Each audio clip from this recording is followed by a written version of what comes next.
ஆ எனக்கு இன்னும் வெயிட்டிங் தான் மேம் வருது. Okay ma'am. வருது மேம். வருது மேம். பண்ணிடுங்க மேம்.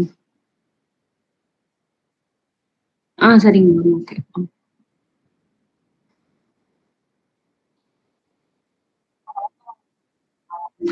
மேம் ரெஃப்ரெஷ் பண்ணுங்களேன். Okay.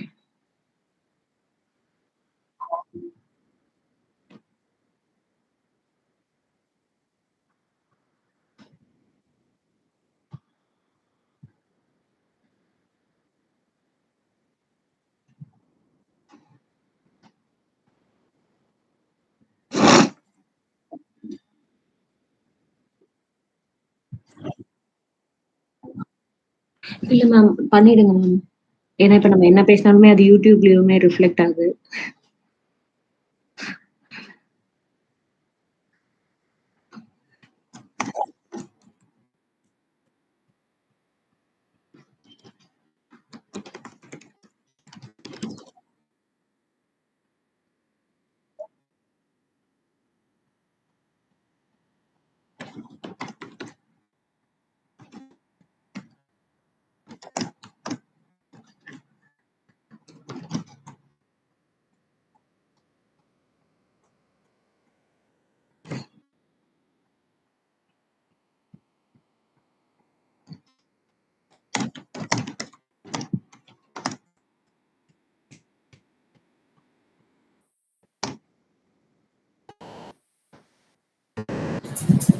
Raji ma'am, Gmail link போட்டிருக்கீங்க.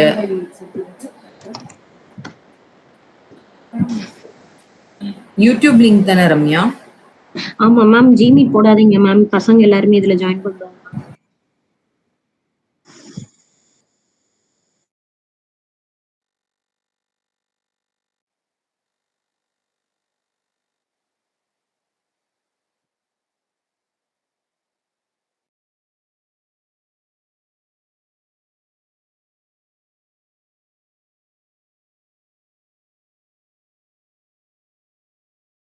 நான் போட்டேன்.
Rajalakshmi ma'am, shall we start?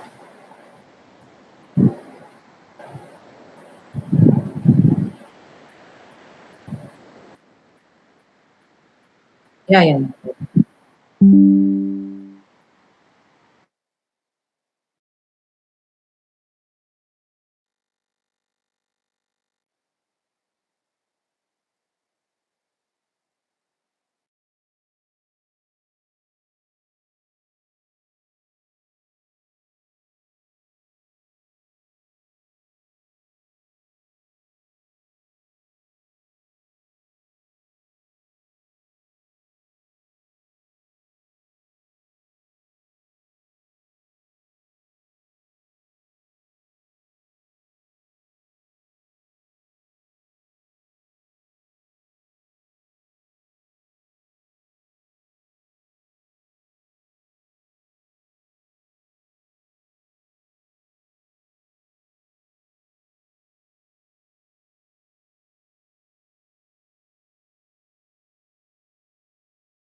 Ma'am, YouTubeல சவுண்ட் வருதா? I hope கேட்கலன்னு நினைக்கிறேன் மேம் யூடியூப்ல. Yeah.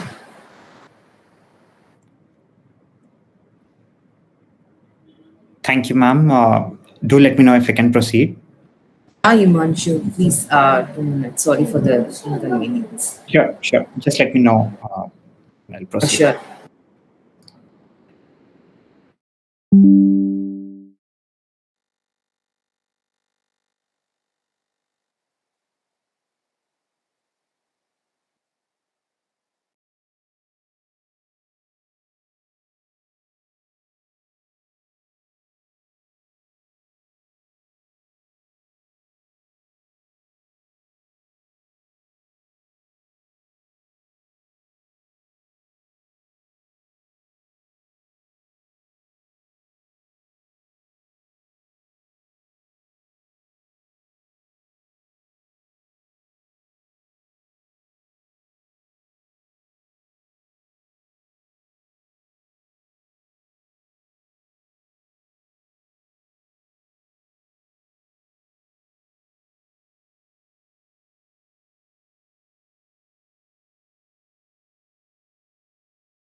Yes, Himanshu, you can start the session.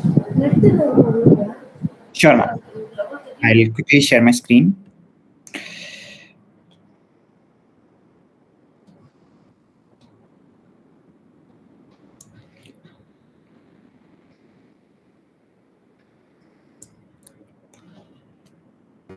I hope my screen is visible. So, thank you for the wonderful introduction, Rajalakshmi ma'am. Hello, everyone. I'm Himanshu Singh. Thank you for taking out the time and joining the session. I understand it's your weekend, your day off, so I will try to keep it as straightforward and direct as possible and try to make sure that you take something useful out of this session. Today, we will try to understand what goes on under the hood when we use different machine learning models to train our datasets for prediction. Hence the title, Demystifying Basic Algorithms and Machine Learning Essentials. The objective of this session is to make you understand the ML algorithm in a simpler manner without mugging up those huge formulas for loss functions and gradient descent functions, so that when you train models in real world scenarios, you know which model will fit well on what kind of data. This is something that we tend to focus least on, and it hits back hard, especially during placement interviews, where in a lot of times we have used complex ML algorithms in our final year projects, but are unable to justify the reason for actually using them. So today my focus won't be on writing any big Python scripts on Jupyter Notebook for training models or writing codes for this session. Modern Python libraries these days have made it fairly simple to apply models on any data set, test it out. And I'm sure most of you have done it at some point during your college tenure, either as a subject or for a project. So moving on,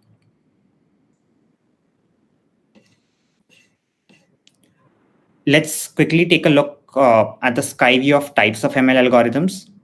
This will be a good refresher. So we have supervised machine learning, which deals in model training with label data. Within that, we have two techniques, namely classification and regression. Classification is used primarily when the output variable is categorical, such as heads, tails in a coin toss prediction. And regression is used when your output variable is continuous, such as in house price prediction, where the price is a continuous value and cannot be categorized into one or two categories. Then we have unsupervised learning, which deals in model training with unlabeled data. One major technique in unsupervised learning is clustering, wherein we group similar data points together into clusters and attempt to further label them based on their properties. Then we have reinforcement learning, wherein an agent learns to make decisions by interacting with an environment. So it takes actions and receives feedback from the environment in the form of rewards or penalties. The goal is for the agent to learn the optimal strategy to maximize the cumulative rewards over time by exploring different actions and learning from the consequences of its actions. So this was a quick refresher on types of machine learning. For this session, we will only be focusing on supervised machine learning algorithms. So now moving on to the meaty part, here are the following ML algorithms that we'll be addressing today. Starting with simple linear regression, which is a supervised ML algorithm for regression. Then we have logistic regression, which is again a supervised ML algorithm used for classification. Followed by KNN, which is a supervised ML algorithm and can be used in both regression and classification problems. Then we have SVM, support vector machine, which commonly is associated with classification problems, but can also be adopted for regression. Then we have decision tree and random forest, which are supervised learning used for classification. Let's start with linear regression. So the textbook definition of linear regression is that it is a supervised learning algorithm used to model the relationship between one or more independent variables and a continuous dependent variable by fitting a linear equation to the observed data. So we'll better understand this using an example. So let's say we take a house price prediction problem. Let's take a sample data set to train on. So as you can see, we have size in square feet for the house, which is a feature.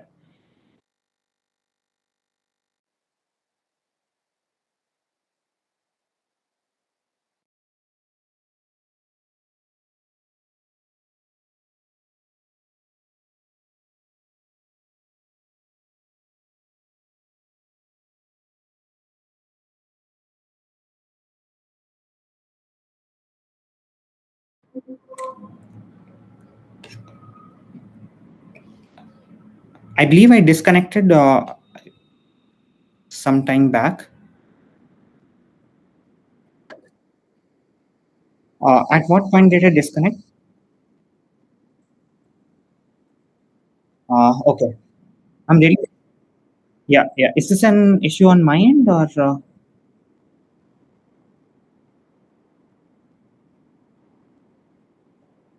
Okay.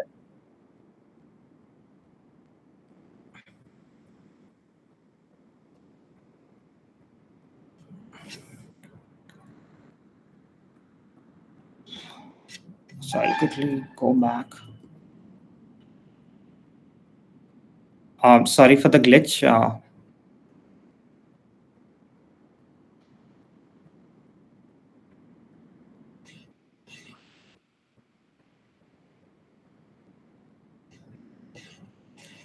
So we'll start with linear regression. So the textbook definition of linear regression is that it is a supervised learning algorithm used to model the relationship between one or more independent variables and a continuous dependent variable by fitting a linear equation to the observed data. We will better understand this by using an example. Let's take a simple one, house price prediction. Let's take a sample data set to train on. As you can see, we have size in square feet for the house, which is a feature. We have multiple features, but for simplicity, let's just take one for now. And we have the target variable, that is the price. As per the definition, we need to fit a line to this data. The line can be represented as y equals to mx plus c, wherein y will be the predicted house price, x will be the size of the house. There can be other features as well. M is the slope, which will be the rate at which the price changes with respect to the size.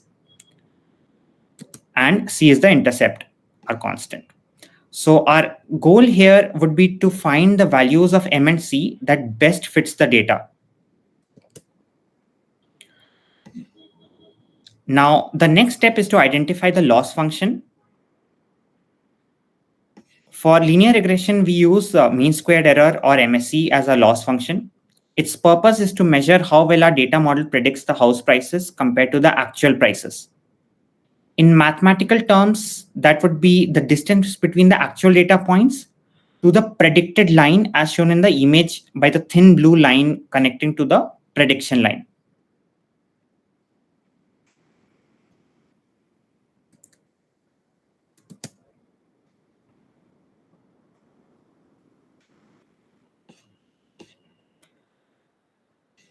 Now, for a good model, we need to best fit the line. To do that, we need to reduce the loss or the error. That is, we need to reduce the distance between the actual data points to the predicted data points. To do that, we use an optimization algorithm like gradient descent to minimize the MSE, that is our loss function, and find the optimal value of M and C. This process is done in an iterative manner until we obtain the best fit line. To elaborate a little more on how gradient descent function reduces the loss function, at the beginning, the algorithm starts with initial value for the coefficients of the model. The algorithm calculates the gradient of the loss function with respect to each parameter. Like our parameter here that we have taken as the square feet of the house. The gradient indicates the direction of the steepest increase in the loss function. The algorithm then adjusts the parameters in the opposite direction of the gradient, aiming to reduce the loss function. By taking small steps in the opposite direction of the gradient, the algorithm gradually moves towards the minimum of the loss functions. So when we repeat these two steps iteratively until convergence, meaning that the algorithm reaches a point where further adjustments to the parameter do not significantly decrease the loss function, we will obtain the best fit line. In simple terms, gradient descent is like trying to find the lowest point in a valley by taking small steps downhill. The gradient descent represents the slope of the valley, and by repeatedly adjusting your position in the opposite direction of the slope, we eventually reach the bottom of the valley, which corresponds to the minimum of the loss function.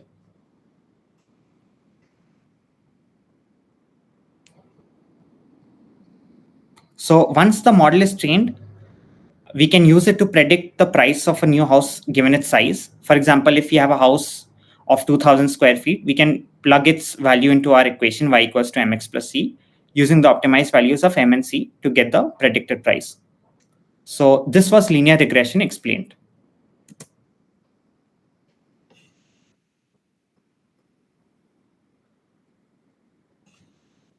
Next, we have logistic regression.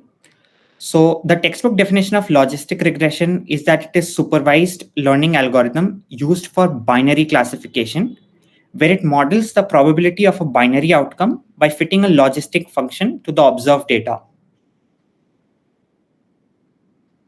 To better understand this, we will again use an example. We will take loan approval prediction as an example here, wherein we have to predict if the loan will be approved or not based on the user financial data metrics. So here's the sample data. We have the income, the credit score of the user, the debit to income ratio, and finally the target variable, loan approved, that is 1 being yes and 0 being no. So in order to predict whether loan will be approved or not, we need to fit our line into the S-shaped sigmoid function, which has been used to model the probability for a binary outcome. In this case, loan approved or denial. You can see the sigmoid function is always between 0 and 1 in the shape of an S. This is what the predicted line will look like. So just like in linear regression, we now have to identify our loss function. The loss function is nothing but the distance of the actual data points to the sigmoid function, which is the predicted line. The loss function in this case is the binary cross entropy loss. Now, again, we use a gradient descent function to optimize our predicted probability curve. We keep on iterating these two steps until the change in parameters become very small. So we are effectively reducing the distance between the predicted probabilities and the actual class labels. Then we set a classification line, as you can see in the diagram represented by the red line. any value above it are classified as yes or 1, and any values below it will be classified as no or 0. This way, we can successfully classify whether the loan will be approved or not using logistic regression.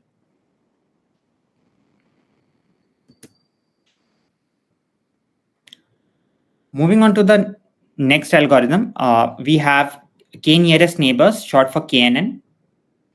The textbook definition for KNN is that it is a supervised learning algorithm that classifies a data point based on majority classed among its nearest neighbors in the feature space. We take up an example to better understand KNN. Let's take predicting iris flower species with KNN as an example.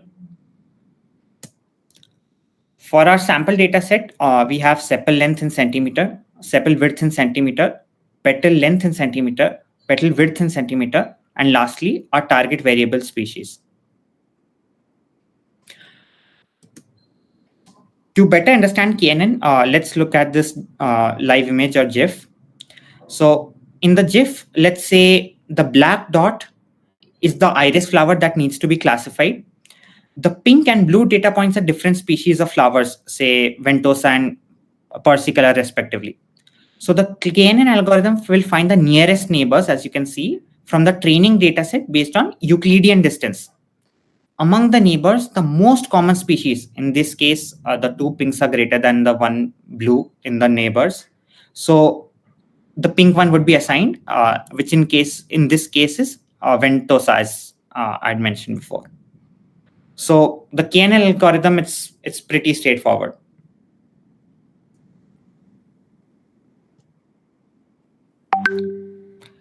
Next, we have SVM, that is support vector machine. So SVM is a supervised learning algorithm that finds the optimal hyperplane to separate different classes in the feature space. So for SVM, we will use the same iris flower species example that we took for KNN. So the SVM algorithm finds the best hyperplane that separates data points of different classes. In this case, Ventosa, Persicola, and Virginica in the feature space. The hyperplane is positioned to maximize the margin, which is the distance between the closest data points called support vectors from each class.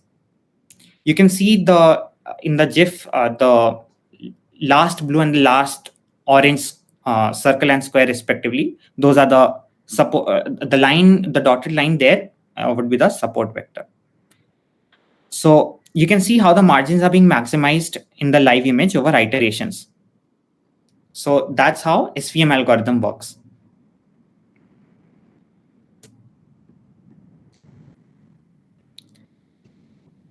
Moving on to the next algorithm, we have decision tree. So again, we'll be taking a iris example. The decision tree is a supervised learning algorithm that recursively partitions the feature space based on the values of input features to make predictions or classifications. It forms a tree-like structure wherein each internal node represents a decision based on a feature, and each leaf node represents the predicted outcome.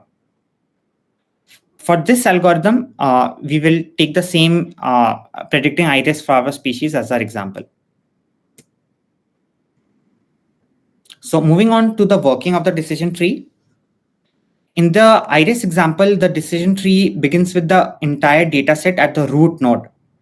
It then proceeds to identify the most informative feature and corresponding threshold to divide the data into smaller groups. For example, it might determine the flower with petal lengths less than 5.05 centimeter predominantly belong to one species, while other with longer petal lengths belong to another.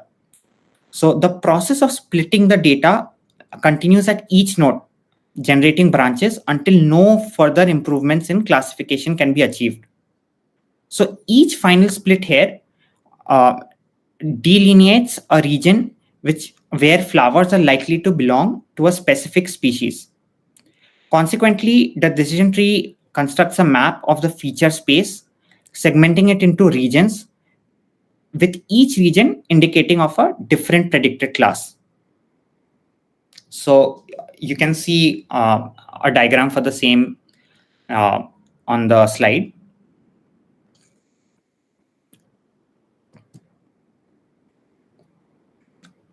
Next, we have a random forest algorithm. So this is an ensemble learning method that builds multiple decision trees and combines their predictions to improve accuracy with robustness. We will carry on with the same iris flower prediction example for explaining random forest as well.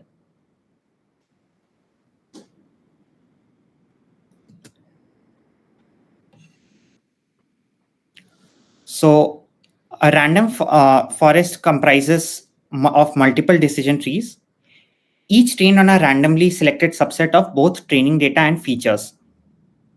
So each tree in the random forest autonomously predicts the species of iris flowers based on its specific subset of features. The final prediction made by random forest results from combination of prediction from all individual trees, vote averaging for regression tasks. So random forests are generally more resilient and less susceptible to overfitting compared to individual decision trees. In most cases, you will find that random forests have better performance than decision trees. So as you can see in the image as well, the data set has been divided into multiple decision trees. From each decision tree, we are getting predictions, and the majority vote is taken in order to make the final prediction.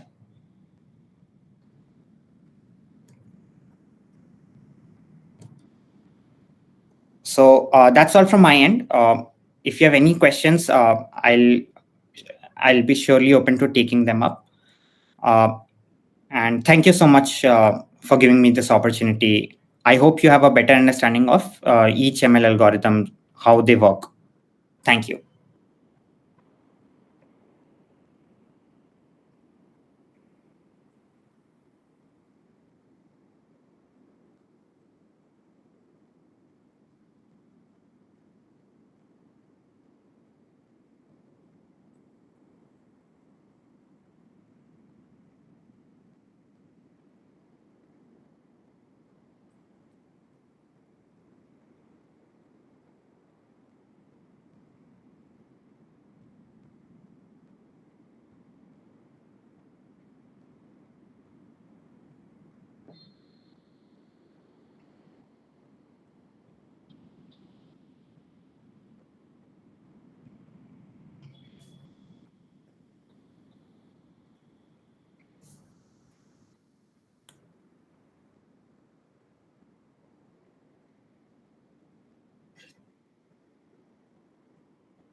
Himanshu, they couldn't give their comments in the YouTube actually. Okay, no issues. So maybe in the feedback form, if yeah, in the feedback form we'll share you so that you can. yeah, so I'll reply to any queries, and I'm also open to like I've recently gone through the placement session just 1 year back. So if they have any questions regarding placements as well, so I'm open to answering those as well. Okay.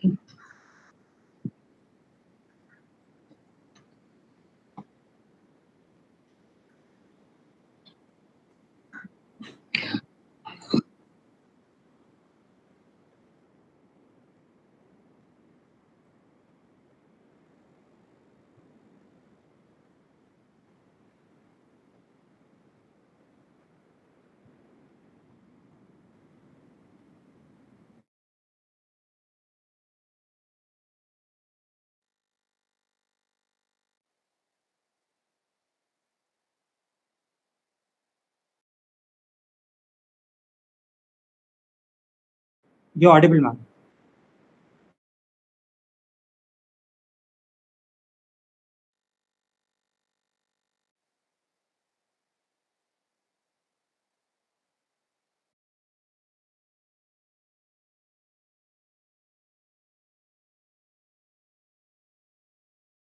Ma'am, hope Gayatri ma'am is in some other meeting as well.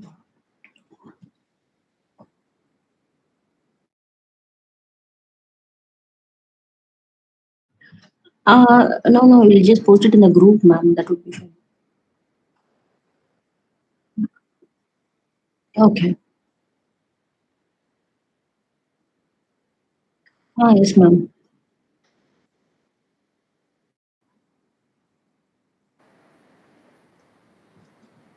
Thank you so much for having me, ma'am. I hope this was of some use for the students. Thank you.